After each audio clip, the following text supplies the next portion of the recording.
Fellas, today we're going to be talking about the hero and the villain in every UFC weight class. Now, every UFC weight class has at least one fighter who, it's a fan favourite, people want to see them win. And then they've got the villain who usually try to play heel, or the fans just don't like him as much, or maybe they just kind of fit a storyline. And we're going to be picking one out of every division, or two out of every division, should I say. One villain, one hero. If you agree with me, please let me know. And if you disagree, please let me know as well. Let me know your takes. But starting off with heavyweight, I'm going to go with John Jones and Stipe. Jones is the villain and Stipe is the hero. Well, I mean, Jones is kind of like the perfect heel. Takes PEDs. He kind of plays the heel as well. The whole Daniel Cormier thing. The whole pregnant woman thing, domestic violence. But Jones is the perfect heel.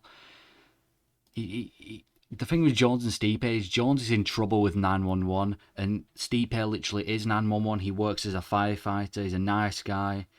No heel, no haters, and he's usually matched against heels. This is kind of like the perfect villain versus hero fight.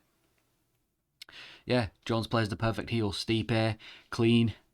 Jones takes steroids. I mean, steroids, if you've taken steroids, you're genuinely seen as a heel your entire career. I mean, just look at TJ Dillashaw and other fighters that have taken steroids. They're genuinely seen as a heel their entire career. Maybe not Anderson Silva, but everyone else mainly. Stipe hasn't taken any steroids.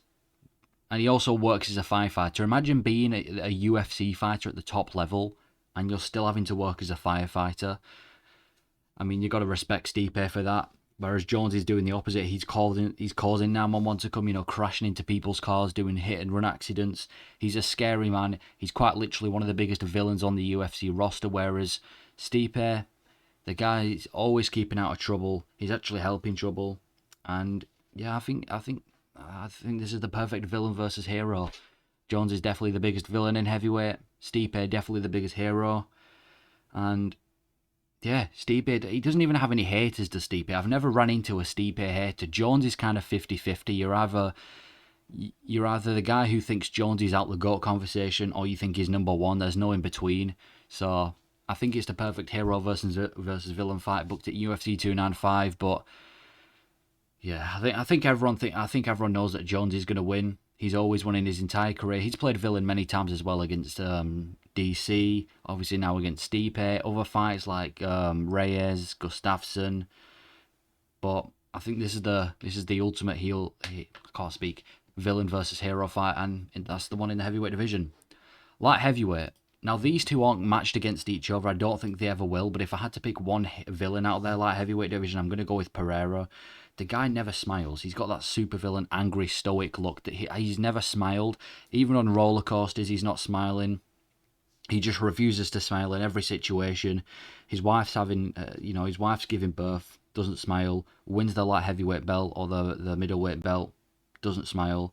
And he's a Brazilian warrior, man. He's from a tribe. He's got the perfect background. The warrior. The Brazilian tribe member. He's kind of like he plays the perfect villain. He's like the perfect villain. He was the villain against Adesanya. And he's just a scary fighter, putting people to sleep in one shot. What he did to Jan Blachowicz as well. I actually thought Jan Blachowicz was going to win that fight. Alex Pereira is the perfect villain. Doesn't speak, doesn't show any emotion. He's just stoic, man. He doesn't show any emotion. Just goes in there, knocks people out or damages them brutally, and then just goes on to the next opponent without saying anything or showing any emotion. Perfect stoic heel. Then for the hero, I've gone Johnny Walker. He's kind of like the opposite of Alex Pereira, both Brazilian. Johnny Walker's a very goofy Brazilian. Like even his fighting style, even when he's getting knocked out, is goofy. When Jamal Hill knocked him out cold, what was that knockout, man? It was such a weird knockout. But he's a nice guy as well. He's Johnny Walker.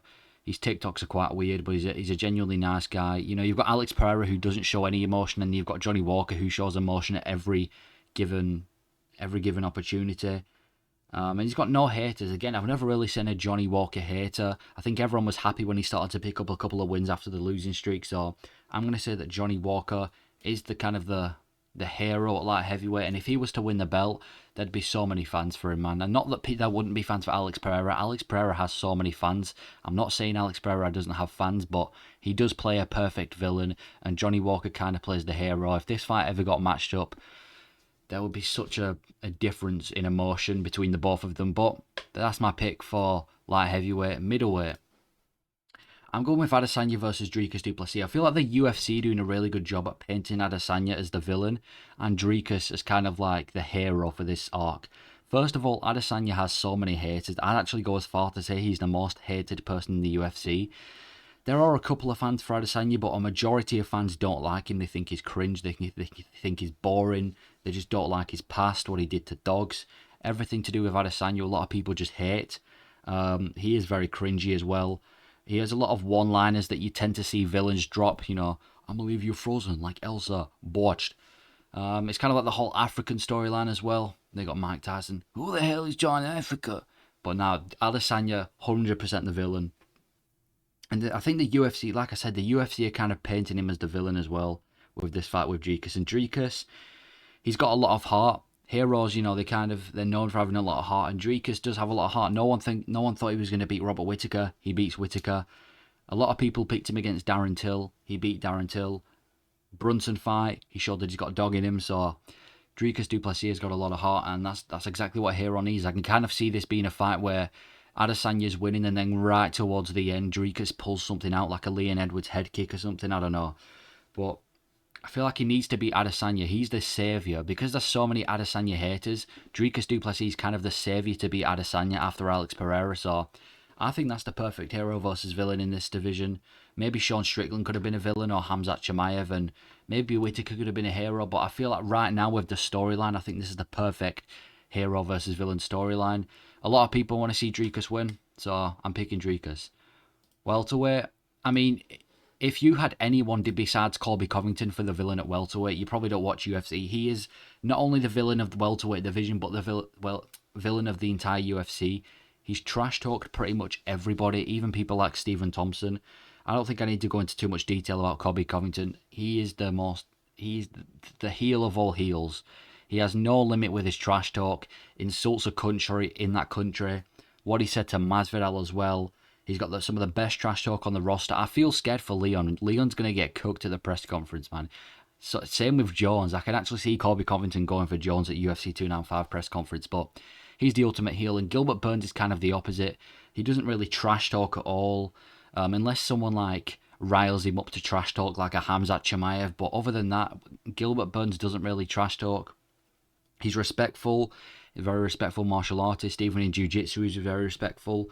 He's a family guy, always got his family around him. You know, when you're a family guy, you can't really be a heel. Do you know what I mean? You can't bring your family everywhere you go and then be called like a heel. And he's just a nice guy overall, man. Gilbert Burns comes across as a really nice guy.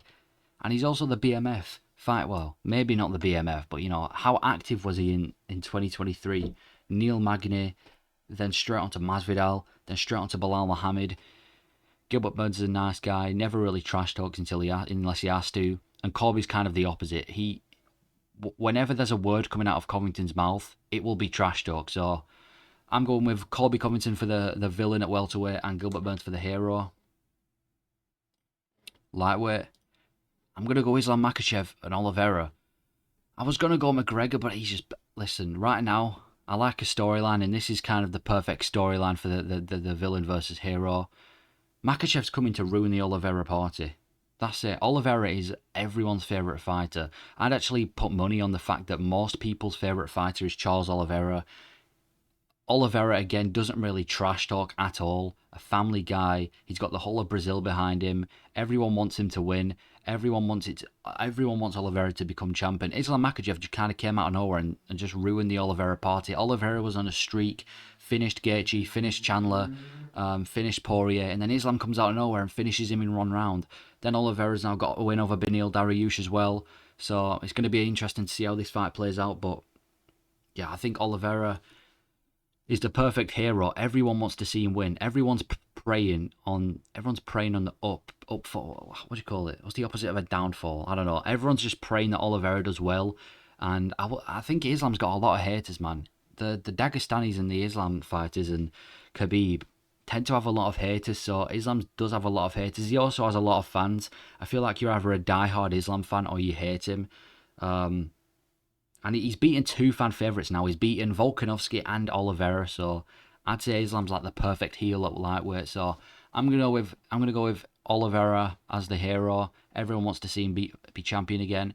and Islam Makhachev kind of the better fighter and the villain at lightweight. Featherweight, I'm going with Ilia Topuria and Max Holloway. Again, I don't think they're ever going to fight unless maybe Ilia Topuria loses to Volkanovski and they give him a vacant title shot against Holloway. He's kind of the dark horse of the featherweight division, is Ilia Topuria. I know I've said this multiple times, but I feel like if anyone was to shock Volkanovski and finish him out of nowhere, kind of like a Leon Edwards head kick, I can really see it being Topuria. He's undefeated. He wants to trash talk. He's willing to trash talk. He's already started beef with Volkanovski. Volkanovski's nearly impossible to have beef with. He doesn't really trash talk anyone. But he's got scary power. He's got an interesting style. Good wrestler at featherweight. He's a great wrestler, actually. Whereas Holloway, again, Holloway's never trash talked. Maybe a bit against Khabib when he was matched against Khabib, and maybe a bit against Volkanovski. But other than that, never really trash talks. You see how he respected Arnold Allen after their fight. Listen, if Ilia Topuria did that against Arnold Allen, there would be no respect. He'd just be sending him back to England. But I think this is the perfect. If you ever seen every UFC edit, every main UFC edit always includes Holloway. Every single UFC edit I see includes Holloway.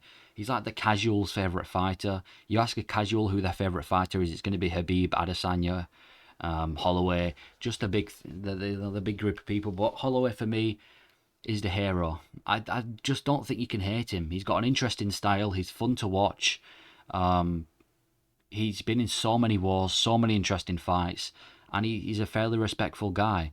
Ilia Topuria, he's just finishing everyone left, right, and centre no matter what. And now he's coming for Volk, and I'm not sure how the Australians are going to feel about that one, but I think he's the perfect villain. I hope the UFC paint him as the villain against Volkanovski, because villain versus or heel versus face matchups are honestly the best. Like they make you want I want people to want Ilia to lose, if that makes sense. Like I want him to be the perfect villain, and if he comes out there and starches Volkanovski, that's going to be fun. But that's the picks for featherweight. Bantamweight, I'm going with Henry Cejudo and Peter Yan. Peter Yan, everyone wants Peter Yan to win, man. He's on a losing streak right now.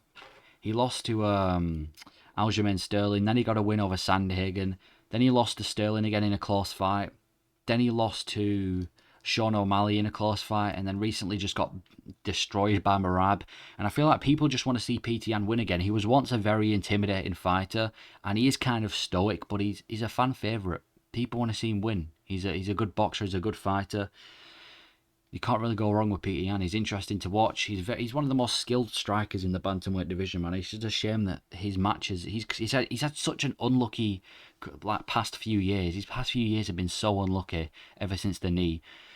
Henry Cejudo's kind of like the cringy heel. Listen, he's calling out women. He's calling out everyone.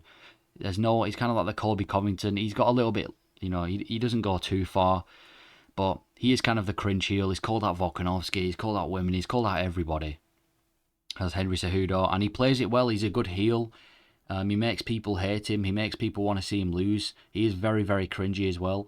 But everyone wants to see, well, I wouldn't say everyone, but a lot of people want to see Henry Cejudo lose because of what comes out his mouth. And a lot of people want to see Peter Yan win. So I'm going to pick Henry Cejudo as the big villain at bantamweight and Peter Yan as the favourite or the hero. And finally with flyweight, it's got to be Brandon Moreno versus Davison Figueiredo. Every time this fight got booked, it was always the hero versus the villain. Brandon Moreno's the perfect hero. He just is. Doesn't say anything bad.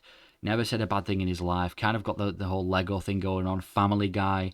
Speaks like a kid. Acts like a kid. And then you got Davison Figueiredo, who I wouldn't say he's necessarily like a massive heel, but he plays along as Moreno's villain. When they're fighting, he kind of goes along with the whole Moreno villain thing.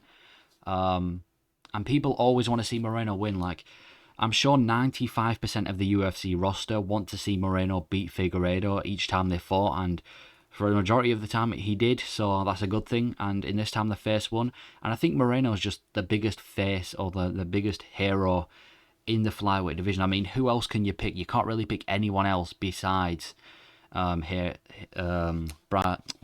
Moreno. And for the villain, I mean, you've got a couple options, but maybe you can pick Mohamed Makayev. Maybe Amir Albazi, because no one wants to see him win again. But I think Davison Figueiredo and Brandon Moreno played the perfect two people for the hero and villain. But that is my list for the hero and villain in every UFC weight class. If you're liking these ideas, please let me know. And if you've got any suggestions for videos, please let me know in the comments, because I'll most likely do them. But yeah, thank you for watching.